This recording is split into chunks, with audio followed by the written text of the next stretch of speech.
Alright, so here is my concrete saw that I decided to buy. I didn't do much research. Basically what happened is I went on Amazon, I found the cheapest saw that I thought was capable of doing what I thought I needed done, and ordered that. So this was like $220 or something, I can't remember the exact price. Not sent to me, not sponsored. I bought this off Amazon. I don't own a cut-off saw. I have all types of other tools, but I don't have any concrete cutting saws. So I got an electric one because I don't want to run a gas saw in there in the bathroom, and I don't think I don't have enough to do that I needed anything like super crazy. I've just got to cut out a little bit of concrete just to redo some plumbing in there. So I figured this corded electric saw should do the job, but I figured I may as well put in my 2 cents on it to help anyone else that's trying to make a decision.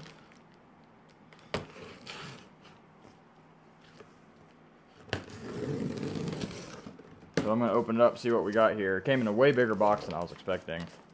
Seems like so much of the stuff you order, it ends up being way smaller than you expect. This cheap Chinese Amazon stuff.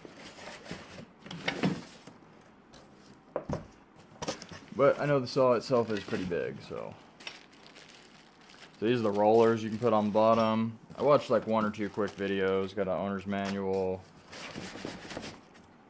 I guess you gotta all this cardboard out with it. There we go. Oh, I can feel a blade in there. And here's the saw, a lot heavier than I was expecting.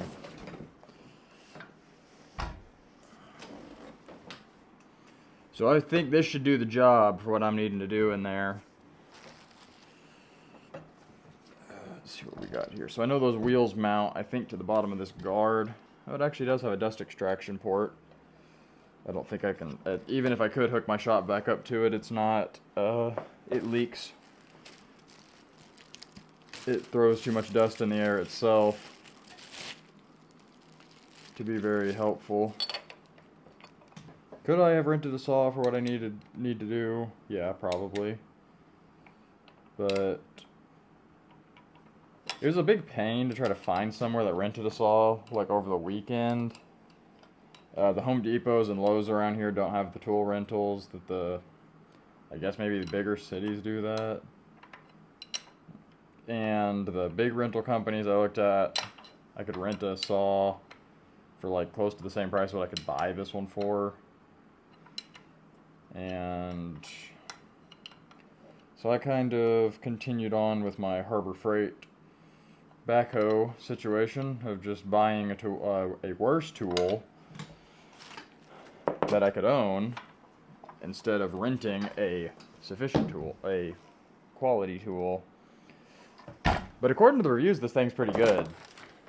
And I don't need a lot of work done, and it may come in handy to have a big cutoff saw around in the future. So this uses a 12-inch blade, so it's got a pretty deep cutting depth. It's 4.5 inches, I think, if I remember right. I was looking at a couple of different ones that all had different depths, and I can't remember what I ended up going with.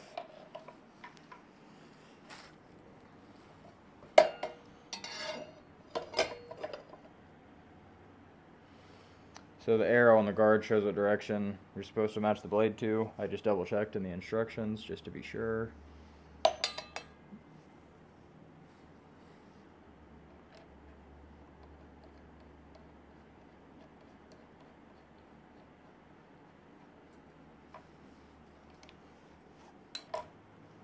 It does have an arbor lock back here behind the guard.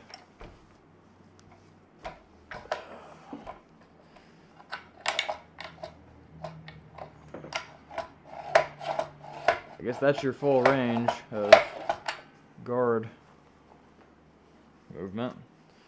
Yeah, there's those wheels. You can roll it like this. And I think this is a 10-foot long cord. Oh, I guess there's not much left to do besides use it. Okay, so it's the next day now. This is going to be a continuation on the video I started yesterday about this saw. So I got my mister now. That's what I decided to wait on. I was going to go ahead and do some cutting yesterday, but I didn't really have a way to spray any water. And I don't have a good shop vac I can hook up to the dust extraction on this thing, and plus, I'm sure that that's probably not sufficient. So what I'm going to do here is I already have this hole, but pretty much everything has to move. This vent pipe has to move, this drain needs to move, and the PEX lines that are in there need to move. So this is going to be an initial exploratory search to kind of get eyes on what's going on down there exactly. I know there's a drain here, I know there's a vent here, and I know there's a plumbing or a toilet drain there, but I don't really know how they're all connected or anything. So I want to open this up and dig it out, see what's going on, see where exactly this exits the house to go to the septic tank. So I'm just gonna basically widen this hole out. I'm gonna start here. I'm gonna dig back past this pipe, come back this way, and then back this way to the edge, and then I'm gonna cut it off this stem wall. Probably just right next to the hole here, and just kind of give us a hole that's big enough we can get a shovel in there and start kind of digging some of this dirt out and get a better idea of what's going on.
Okay, so here we are. Here's what the hole looks like.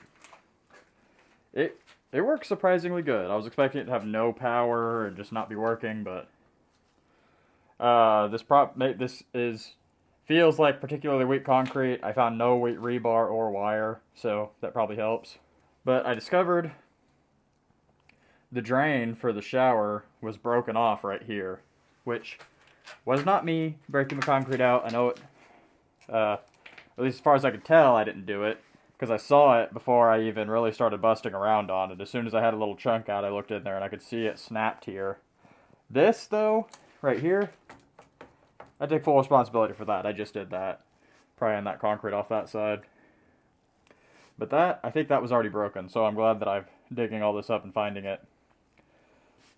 So I need to get this out and get that plugged so I don't have sewer gas coming in here. I'm trying to keep it tight, and I have a paper towel in this.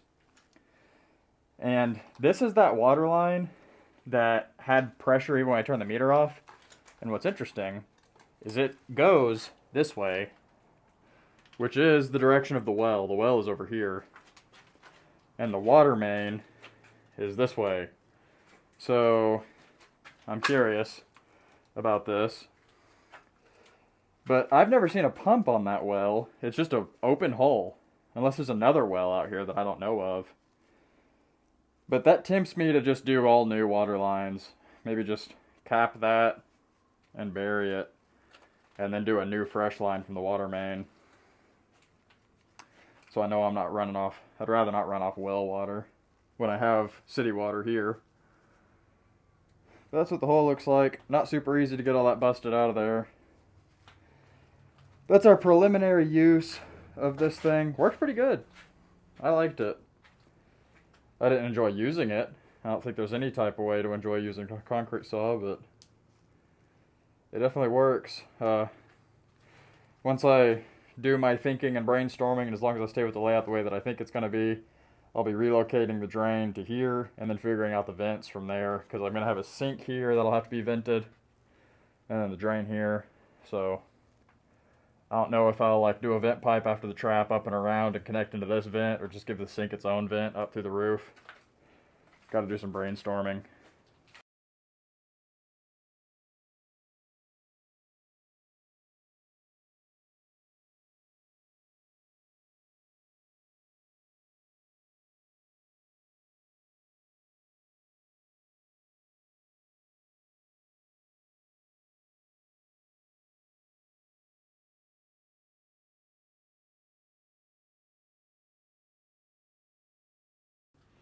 Okay, so I actually think I'm going to quit the video here, which this is as far as I expected to get today anyway. This was my goal, was to get this cut out and dug out and analyzed. I just got to that step a little bit earlier in the day than I expected to.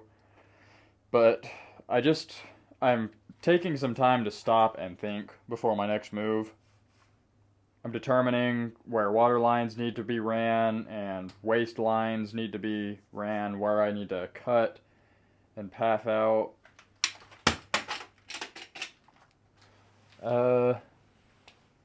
In the very, very preliminary stages of making a plan here. But really thankful that the toilet flange is going to be able to stay in the same spot. The corner toilet is definitely going to work. And I just checked the slab with a laser. It's bad, of course.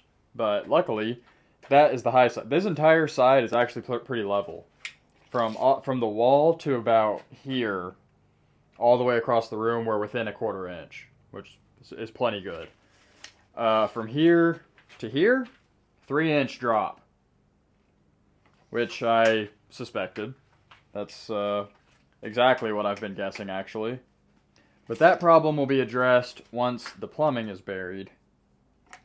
But it's nice to see all this and start putting stuff together in my head. I've got a lot more investigating to do before I make any decisions, so that's just my thoughts that I'm having now. So I think that's going to be the video for today. I'm kind of having a hard time thinking clearly about the video because I'm thinking so much about the plumbing situation, but hope you enjoyed it. I got a lot of thinking to do, so thanks for watching.